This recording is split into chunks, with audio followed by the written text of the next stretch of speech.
तैयार रहिए। स्टार्ट। सुरक्षा, संरक्षा और समय के ध्येय वाक्य वाले भारतीय रेलवे में रेलों और इनमें सफ़र करने वाले यात्रियों की सुरक्षा से जुड़े खतरे के जो संकेत मिले हैं वे चिंताजनक हैं। ये संकेत देश भर की ट्रेनों में आगजनी की कोशिशों के मामलों से जुड़ी घटनाओं के हैं। रेलवे की प्रारंभिक जांच में पता चला है कि इनमें से कुछ सामान्य दुर्घटनाएं नहीं थीं, बल्कि सुनियोजित रूप से शरारती तत्वों ने इन्हें अंजाम दिया था। यह भी आशंका जताई गई कि यह किसी षड्यंत्र से जुड़ी आपराधिक वारदातें भी हो सकती हैं। ऐसी घटनाओं में आतंकी गतिविधियों से भी इनकार नहीं किया जा सकता। भारतीय रेलवे देश की जीवन रेखा भी इसीलिए मानी जाती है क्योंकि प्रतिदिन करोड़ों यात्री रेलों पर ही निर्भर हैं। ऐसे में उनकी सुरक्षा पर कोई खतरा मंडराता है तो चौकसी की जरूरत और बढ़ जाती है।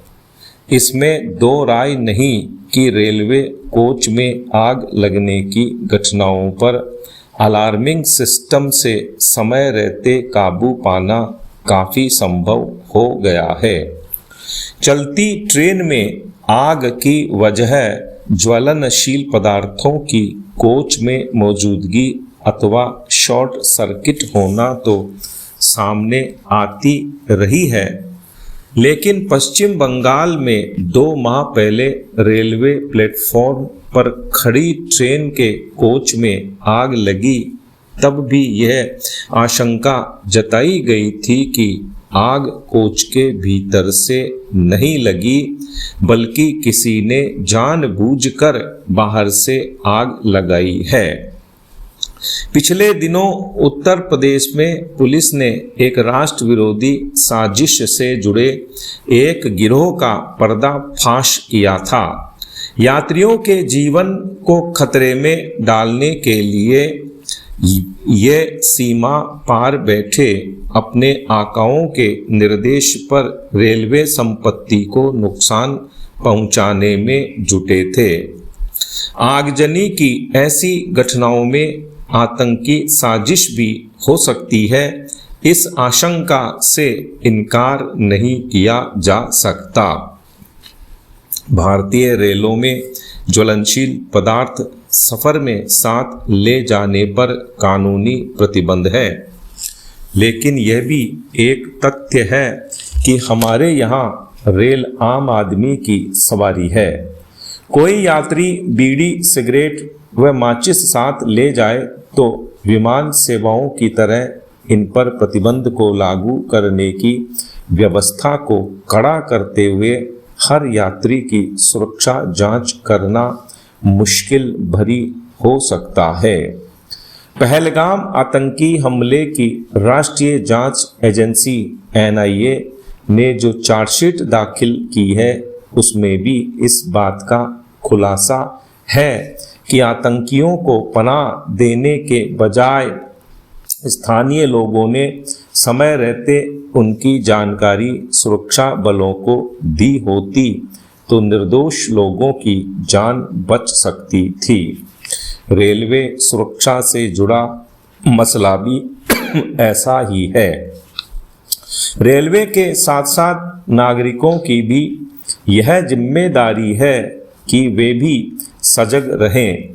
सुरक्षा नियमों का पालन तो सफ़र के दौरान करें ही, कहीं कोई संदिग्ध गतिविधियां नजर आए तो सुरक्षा बलों को सूचित करें।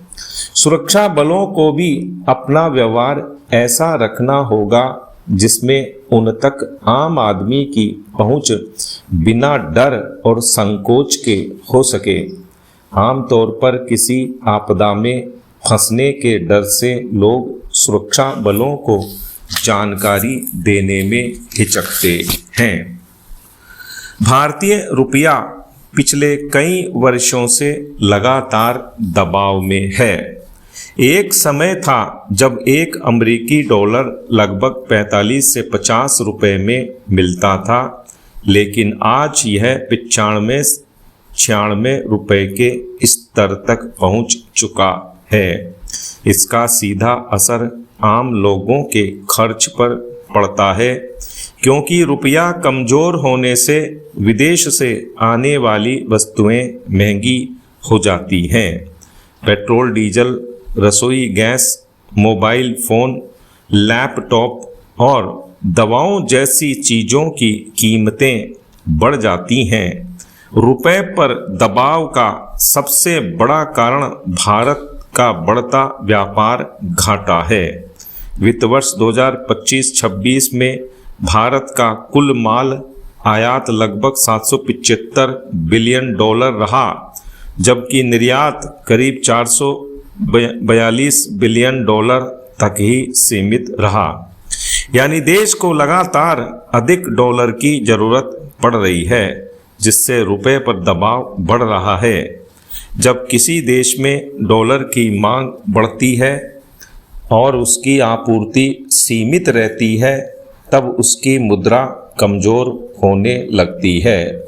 भारत के आयात बिल का सबसे बड़ा हिस्सा ऊर्जा पर निर्भर है। पेट्रोलियम, कच्चा तेल, गैस और कोयला जैसे ऊर्जा उत्पाद कुल आयात का लगभग 28 से 30% हिस्सा हैं। इसके अलावा machinery, electronics, semiconductor, mobile phone और सोने का आयात भी तेज़ी से बढ़ रहा है। इससे स्पष्ट है कि भारत अभी भी ऊर्जा और कई तकनीकी क्षेत्रों में आयात पर काफ़ी निर्भर है।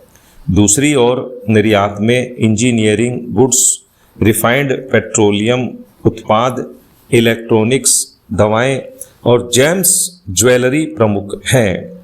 सेवा निर्यात, खासकर आईटी और बीपीओ सेवाएं भारत की बड़ी ताकत बनी हुई हैं।